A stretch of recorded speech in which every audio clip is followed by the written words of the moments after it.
இப்போ அனில் கட்சியோட தலைவர் வந்து உங்க கட்சியும் சரி உங்களையும் சரி கொஞ்சம் தரைக்குறைவா பேசியிருக்காங்க. நீங்க ஒரு நெப்போகிட் அப்படின்ற ஒரு கருத்தை முன்வைக்கிறாங்களே, இது எப்படி எடுத்துக்கிறது? என்ன மட்டும் எப்படிங்க நெப்போகிட்னு சொல்லலாம்? நான் அரசியல நெப்போகிட்னா ஒரு சினிமால நெப்போகிட்.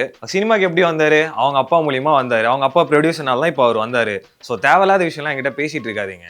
வேற கேள்வி கேளுன்னா இருந்தா கேளுங்க, இல்லைன்னா நான் கிளம்புறேன். சார் இல்ல சார், நீங்க இந்த கரூர் சம்பவத்துக்கு துபாயில இருந்து பரபரப்பா கிளம்பி வந்தீங்க.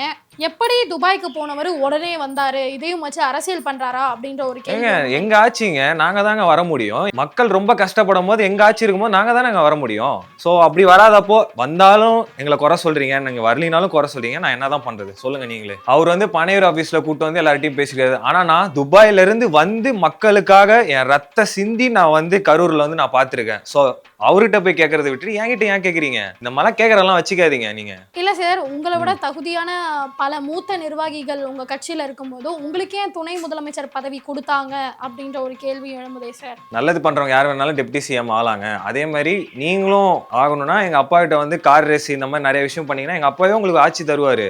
அதனால இந்த திமுக கட்சியில வந்து எந்த ஒரு ரூல்ஸ் அண்ட் ரெகுலேஷனும் கிடையாது.